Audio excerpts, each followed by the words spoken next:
A couple announcements before we get started and answer any questions you may have.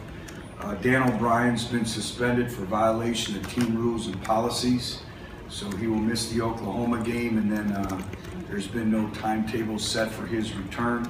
Ladero McNeil, we fully expect him to be available for next week's game, which is really, I tell you what, I've been so proud of him, and I know his family's excited and he's excited, so we expect to have him back next week, and he has been in practice in a non-contact role, so excited about that. And then two individuals will be out of the Oklahoma game with injuries. Max Arnold with an MCL sprain and Ralph David Abernathy with an ankle sprain, so those two will miss the Oklahoma game. So I'll answer any questions you may have. With Darryl, what changed that did?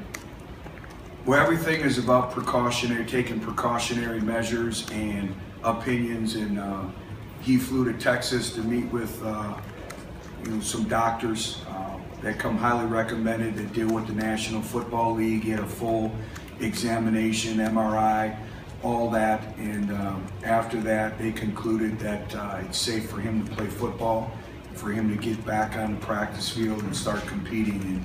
And just seeing the smile on his face and the excitement of his teammates was very, very rewarding. But everything we do is about the welfare and benefit of our student athletes and taking the precautionary measures that we need to take. John, what does that mean? Bigger slots in for O'Brien? Yeah, and then the two youngsters need to step up with Shai Tuttle and Khalil McKenzie, and it's a great opportunity for them, and that's why you work. And so we're going to have some youth serve there, so to speak, but it's an opportunity for them as well. Dustin in the front. Just wanted to clarify on O'Brien, you said there's no timetable for his return. Could this be a multiple game suspension? I'm not going to speculate. It's ongoing, and we'll see, and we're going to support Dan as well through this whole deal, but there's just no timetable. I don't want to sit here and tell you it's one game. I don't want to sit here and tell you it's 6 games. It's going to be, the ebb and flow, and it could be ever changing. Patrick, what you mentioned, the youngsters needing to step up. I guess how's Khalil look this week and some of the extra work he's got? Well, he has gained some extra repetitions and doing a very good job. He's really dropped a lot of weight. We were talking about that yesterday after practice. He feels the best he's ever felt. He's weighing the least he's ever weighed before. So he's able to move a little bit more. So I'm excited to see him perform Saturday. Would you say at this point that Shai Tuttle is ahead of him developmentally, just having gone through the spring? I do think that Shai Tuttle has benefited from going through the spring. Anytime you go through a full 15 practices in spring and you have a little bit more time in terms of the strength and conditioning room, I think that has helped him, especially too with the knowledge of the defense and your run fits. Frank. Butch, in the back end, you mentioned on Monday that you were going to kind of push Justin Martin to see how he physically and mentally responded. Where do you assess kind of where he's at in the competition on the back end? Brett, I've been really, really excited with his progress.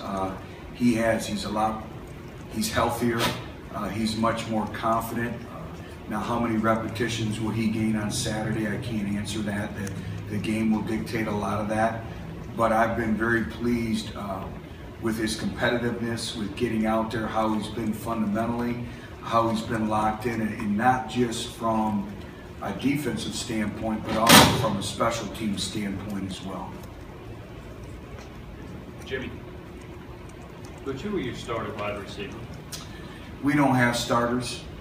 We have individuals who take the first snap, and again, the old days of a depth chart of 21 personnel and huddle offenses and all that, those days are long gone. So it's whoever finishes up the week of practice, with practice today, with meetings and all that, they'll take the first repetition. But we're still, when we talk about depth, especially at the receiver position, we need to play 10 wide receivers with the tempo, with the multiple personnel groupings, and we haven't been able to do that.